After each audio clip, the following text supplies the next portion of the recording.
Décision Plus est au service des investisseurs boursiers depuis 1987, au tout début de l'autonomie boursière.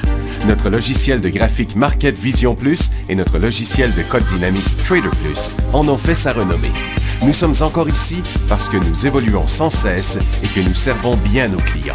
Découvrez nos produits et services spécialement conçus pour l'investisseur actif et autonome dans la boutique Décision Plus. Le logiciel de graphique Market Vision Plus est en français.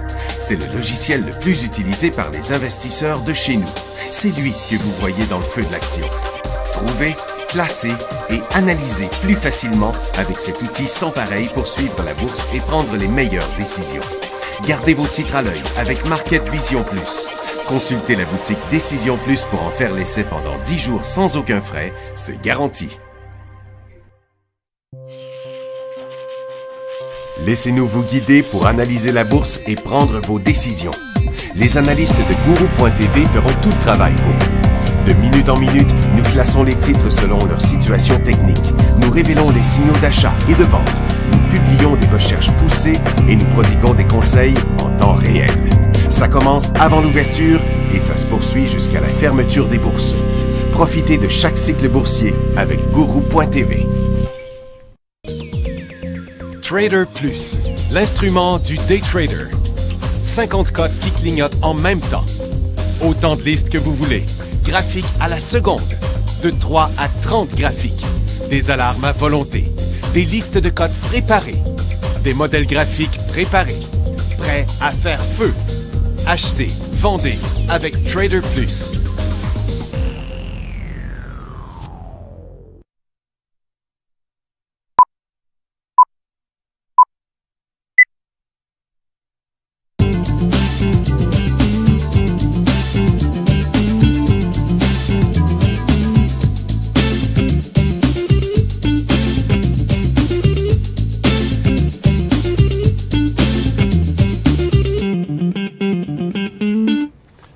Bonjour tout le monde, bienvenue dans le feu de l'action, mercredi le 25 novembre 2015.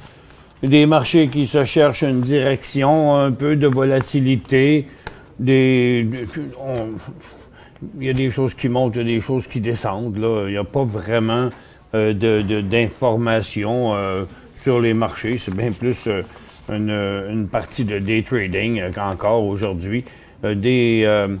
Le secteur aurifère et le secteur énergie sont beaucoup plus forts que la ressource elle-même. Donc, les institutions cherchent à protéger leur position, j'ai l'impression, puisque il n'y a pas d'effervescence du tout. Là, du côté des ressources, là, vous voyez que le mouvement de l'or hier s'est complètement annulé, puisque l'or est revenu sur sa base, tandis que les aurifères qui descendaient ce matin sont maintenant même positifs. Donc, les titres s'en vont à l'envers du métal mou. Et du côté du pétrole, le mouvement d'hier s'est complètement annulé aussi, tandis que le gaz était toujours sur le bord d'un décrochage. Mais les titres pétroliers qui étaient en baisse maintenant, comme les aurifères, sont en hausse. Donc, l'or et le pétrole descendent, mais les titres aurifères et les titres pétroliers montent. Pas beaucoup, mais comme je vous disais, les institutions tendent à vouloir sauver leur position. 7 points sur Nasdaq, 15 points seulement sur le Dow Jones et 53 points à Toronto. En Europe, c'est le seul marché qui montait ce matin parce que les marchés ne faisaient pas grand-chose. C'est parce qu'il y a une rumeur disant qu'il pourrait augmenter le quantitative easing. Là. Donc, c'est des choses qu'on a déjà entendues. C'est le dollar américain ce matin qui faisait un nouveau haut. Donc, ça semait de l'inquiétude sur les ressources du fait que le dollar américain partirait en hausse. Mais ça s'est calmé. Puis là, il n'y a plus beaucoup de mouvements. Je vous rappelle que les marchés américains sont fermés demain. Donc, s'il est pour se passer quelque chose, ça va être cet après-midi. Donc, toutes les monnaies qui ont voulu partir dans une direction ce matin, ça s'est annulé. Le Nikkei plafonne. Le marché chinois continue de glisser lentement dans sa tendance baissière. Et comme vous voyez, la bourse de Londres qui a rebondi un petit peu. Sur le marché américain, ben, on ne peut pas qualifier ça d'une hausse extraordinaire. Regardez, c'est juste du surplace là, du côté de Nasdaq. Il n'y a pratiquement pas de mouvement. On a de la misère à voir la cote. Et du côté du Dow Jones, c'est pareil. Très légère hausse. Et le SPY complètement au neutre. Puis le marché de Toronto qui descendait ce matin, maintenant, monte un petit peu. Donc, pas de direction, là, complètement flat sur les marchés. Par contre, il y a encore un titre qui a fait parler de lui ce matin. C'est le titre de Calobios. Écoutez, ça a l'air de rien, là, mais ce matin, en graphique de 5 secondes, ce titre-là était tellement volatile que à l'ouverture, pas longtemps après l'ouverture, parce que là, dans le moment, j'ai un graphique en 1 minute, pas longtemps après l'ouverture, là, à 9h35, le titre est parti de 24,46 à 31 piastres à l'intérieur de 3 minutes. Là. Donc, le titre pouvait bouger de 2 $ à l'intérieur de la même minute. Puis, pendant un grand bout de temps après, le titre s'est calmé.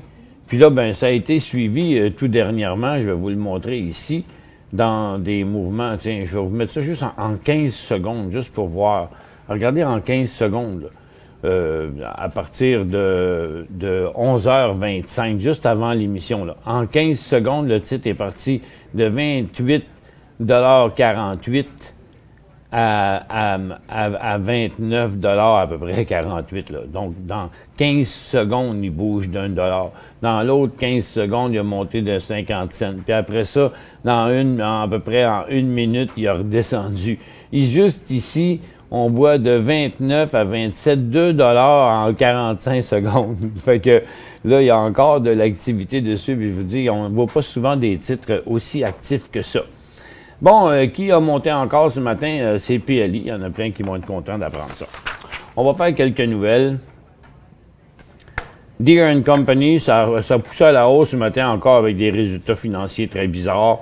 Ils attendaient 74 cents, ils ont eu 1,08 $, donc c'est 25 à 30 % de plus, et avec une baisse des revenus de 26 %.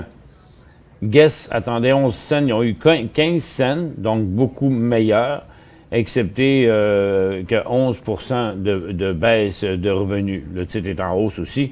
Puis Hewlett-Packard attendait 97, ils ont eu 93, avec une baisse de revenus de 9 %. Le titre est en forte chute, 14 %. Bon, ben, je ne sais pas si vous êtes amateur de salade de poulet, mais on fait un show de cuisine à midi.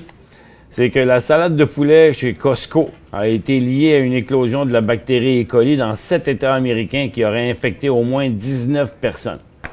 Mais ça n'a pas rendu le titre malade ben. Sony a déclaré que sa console PlayStation 4 avait passé la barre des 30 millions de ventes 2 ans après sa mise en vente. Et puis, elle dit qu'ils disent que c'est celle qui s'est vendue la plus rapidement. Mais Sony est en baisse. Les commandes de biens durables, avant, il y avait moins 0,8 %. Ils pensaient avoir 1,5 %, mais finalement, il y a 3 %. Et si vous enlevez les transports de ça, il reste seulement 0,5 %.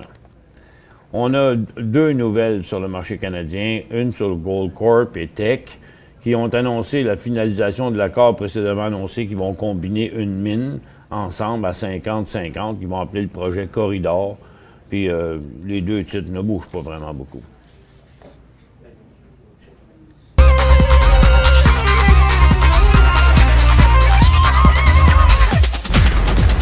Puis la dernière nouvelle, c'est que Maple Leaf va annoncer qu'ils vont réduire de 3 % leur main-d'œuvre pour atteindre leur objectif de rentabilité.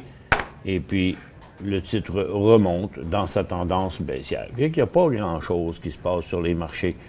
Dans les ressources, le gaz ce matin a chuté sur le bord d'un autre décrochage. En passant, le gaz, c'est les inventaires de gaz qui vont sortir à midi exceptionnellement. Puis c'est sûrement à cause de l'action de grâce.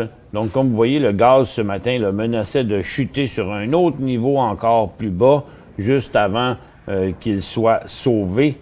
Et puis, donc, depuis ce temps-là, il est remonté, mais dans 22 minutes, il va avoir les inventaires. Donc, ça peut changer bien des choses. Pour l'instant, on le voit redescendre. Donc, la volatilité pourrait augmenter sous peu. Le pétrole était en baisse, il est remonté, mais comme vous voyez, ça reste toujours à la baisse par rapport à hier après-midi. Et puis, les titres d'énergie, eux autres qui chutaient, bien, sont remontés à zéro. C'est juste un peu de volatilité. L'argent ne fait plus rien. L'or est encore légèrement en baisse, comme je vous expliquais, tandis que les titres aurifères sont en hausse. Les marchés sont assez yo-yo. Vous savez, quand on regarde une escalade comme ça sur les mines, on peut penser que c'est beaucoup, mais en nombre de points, c'est pas beaucoup, parce que si on regarde le secteur minier, c'est juste cette petite hausse-là qu'on voit, qui est encore un autre. À partir du support, ben c'est sûr que c'est une place où on peut s'attendre à un peu de rebond, mais je ne pense pas que la situation est encore sauvée. Ça reste à surveiller le côté des titres miniers. Teck, lui, il ne fait rien, il est toujours menaçant. First Quantum, il sauve la situation de peine et de misère. Et juste Hod Bay qui remonte un peu plus, c'est lui qui était le titre le plus fort avec Lundin. Lundin, lui, il fait rien aujourd'hui. Donc, il n'y a pas vraiment de direction. En tout cas, si on a une économie en décollage, c'est pas les mines qui sont vraiment affectées par ça. Et donc, le secteur pétrolier reste dans sa formation neutre. Le gaz reste dans sa formation neutre. Les pétrolières restent dans leur formation neutre. Donc, du côté pétrole, il n'y a que dalle.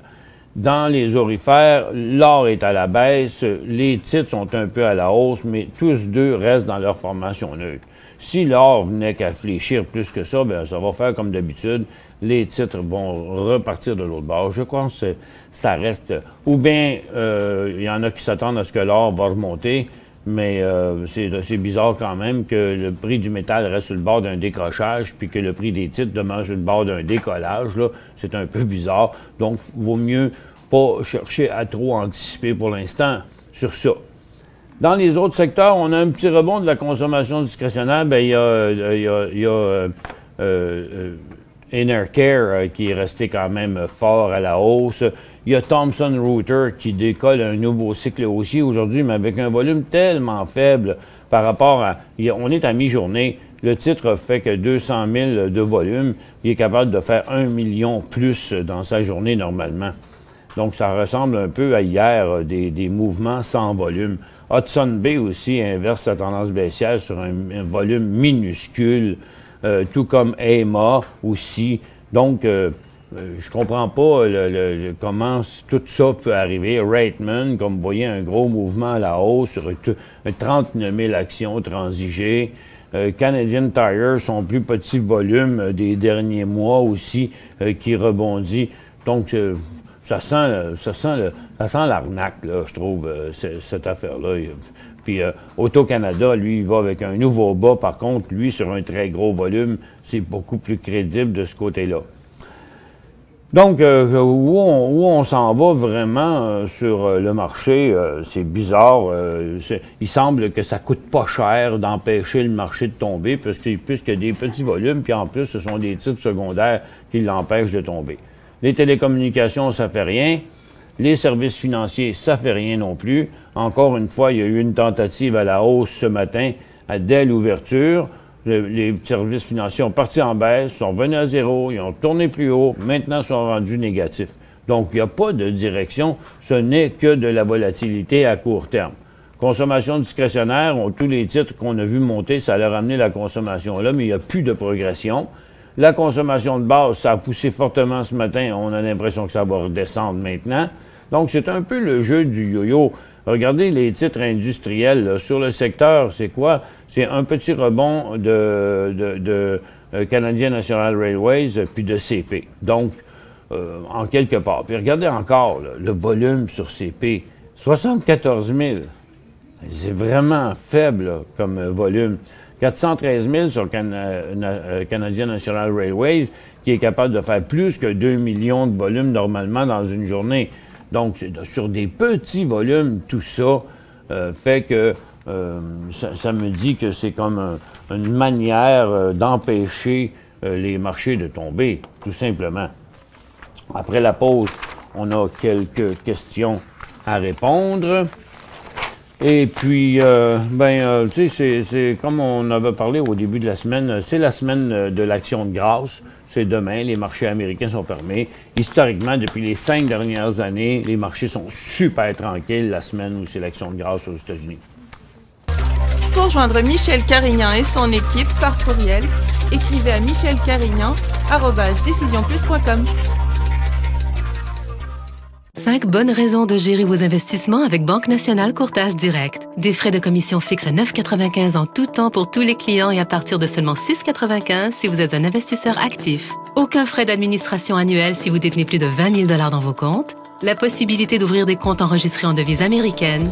Des outils performants afin de faciliter vos prises de décision. Un service à la clientèle primé et un niveau de satisfaction parmi les plus élevés de l'industrie. Pour en savoir plus, visitez le bncd.ca ou appelez-nous dès maintenant. Décision Plus est au service des investisseurs boursiers depuis 1987, au tout début de l'autonomie boursière. Notre logiciel de graphique Market Vision Plus et notre logiciel de code dynamique Trader Plus en ont fait sa renommée. Nous sommes encore ici parce que nous évoluons sans cesse et que nous servons bien nos clients. Découvrez nos produits et services spécialement conçus pour l'investisseur actif et autonome dans la boutique Décision Plus.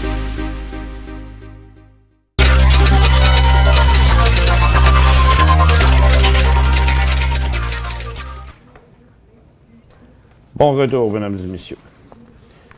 Le titre que je vous parlais tantôt, Calobios Pharmaceuticals, je ne sais pas si vous vous rappelez, c'était une compagnie qui était sur le bord de la faillite, qui, la semaine passée, il a sorti une nouvelle là-dessus, comme quoi qu'un investisseur important injectait de l'argent dans cette compagnie-là pour la sauver.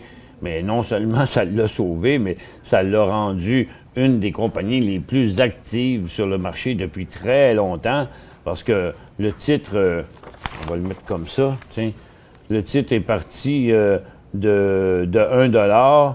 En 3 jours, il est monté à 2 $. Après ça, en 3 jours, il a sauté à 10 $, 20 $, 40 $.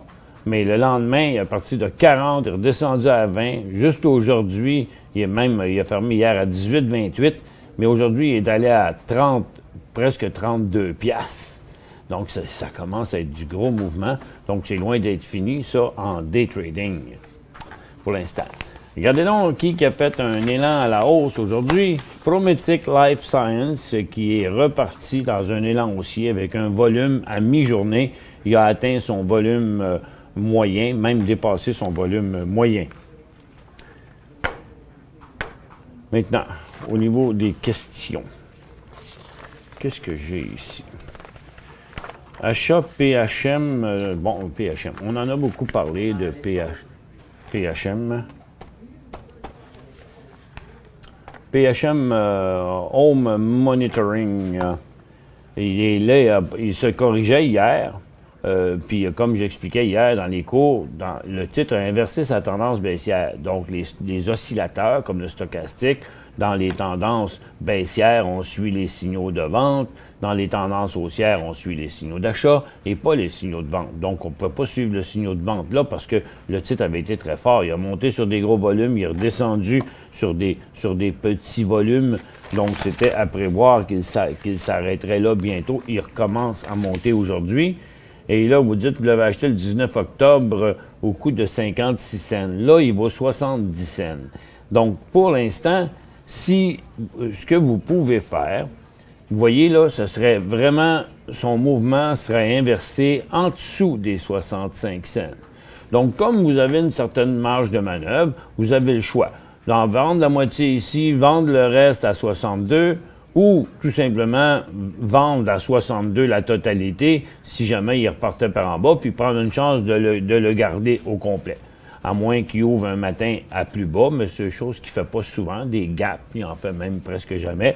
Donc, vous pourriez peut-être tout simplement mettre un stop à 62 cents, puis attendre de voir qu'est-ce qui va se passer, puisque le titre a monté sur de forts volumes, et comme il ne rechute pas, et que les volumes diminuent dans sa phase neutre, ça laisse supposer que les investisseurs ne sont pas empressés de ressortir de ce mouvement-là.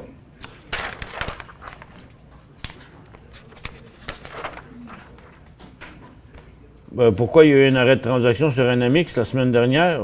Je ne sais pas. Savez-vous, on l'a dessus, pourquoi? C'était quoi?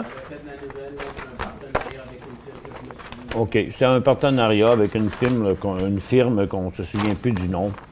Qu'est-ce qu'il fait depuis ce temps-là? Ah, bon, OK. Là, maintenant, il est encore dans sa tendance haussière. C'est juste qu'il y a eu quand même une bonne correction. Pour l'instant, c'est à 27 cents, en bas de 25 cents, 27 sous, que tout ça, ce serait terminé. Bon, où on est rendu ici? Claude dit ARE acheté à 13,29, est-ce le temps de vendre?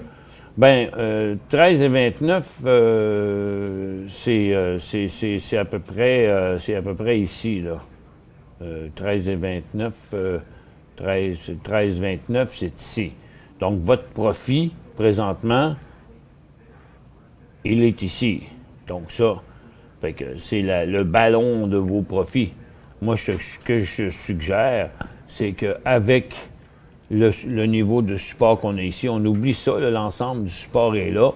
Vous pourriez mettre un stop à 14,5$. Parce que c'est pas évident non plus hein, qu'il va traverser en au-dessus de ça, là. Mais s'il le faisait, ce serait vraiment très positif. Vous avez le choix. Sortir de la position, mettre un stop à 14,60, mettons. Ou en encaisser la moitié, puis mettre un stop ici. Juste au cas où il redécolle. Donc, vous pourrez maximiser. Vous pourriez racheter à 15,60 s'il redécollait. J'en vendrais la moitié. Je mettrais un stop sur la moitié à 14,60. PHM, 40 000 actions achetées le 20 novembre, serait-il à son sommet à long terme? On en reparle encore. Non. Pourquoi il serait à son sommet à long terme? Son sommet à long terme, il était très haut, beaucoup plus loin ici. Le titre s'est beaucoup replié, mais il repart avec des gros volumes. Donc, et puis, il ne rechute pas. Donc, les investisseurs restent dedans. Vous avez acheté le 20 novembre, 13 novembre, 19 novembre, 20 novembre. Donc, vous avez payé, oups, vous êtes peut-être au prix actuel. Vous ne dites pas le prix que vous l'avez payé. Mais si vous l'avez acheté le 20 novembre, bien, vous avez payé peut-être aussi cher que 58 ou 70, ou je ne sais pas, ou 69. Là, vous êtes à peu près au prix payé. C'est sûr que là, c'est plus inquiétant. Mais regardez, cette formation-là est importante. Le 20 novembre, là, vous avez pu payer entre 60 et 70 à peu près. Donc là, il vaut votre prix payé. Donc vous avez trois choix. Vous le gardez, vous vendez tout, c'est comme l'autre commentaire d'avant, vous vendez tout à 63, 62, 63, 64. Puis vous prenez une chance qu'il va redécoller. Pour l'instant, il n'y a pas de pression de vente sur le titre. Vous l'avez acheté un peu tard, soit dit en passant. Vous l'avez acheté après 3 jours de cycle haussier. Donc, son décollage avait été ici le lendemain, puis l'autre journée, vous l'avez acheté dans cette jambe-là ici, là, au lieu de l'acheter au début. Donc, en théorie, où vous l'avez acheté, c'était un endroit pour prendre des profits. Vous avez, encore une question sur Anamix. 2000 actions d'Anamix, 16 novembre. Oups. 18, 16. Donc, vous l'avez acheté ici, maintenant, il est rendu là. Donc, vous avez gardé votre position après avoir passé le prix payé. Bon, ça va être une discussion difficile, là, mais lorsque le titre va flancher en bas de 27 cents, s'il le fait, il faudra quand même liquider la position. Pour l'instant, il est encore dans cette tendance haussière. Vous avez des bonnes chances de revenir dans votre champ.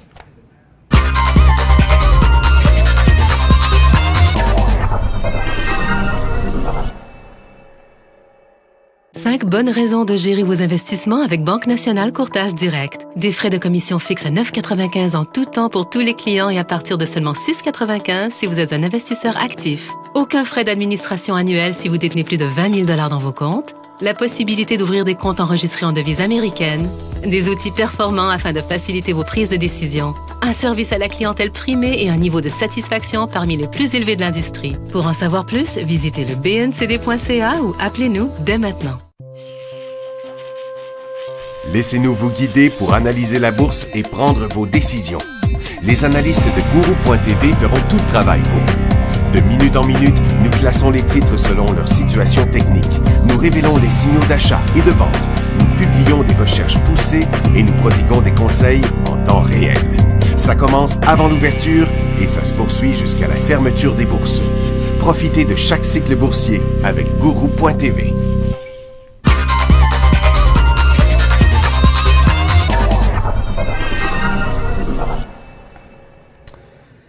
Des fois, on a des drôles de questions, par exemple. Éric ici qui nous demande si un titre arrête de se transiger pour Vancouver, exemple, sur le marché de croissance, et switch uniquement pour Nasdaq, quels sont les impacts fiscaux de notre titre en valeur canadienne?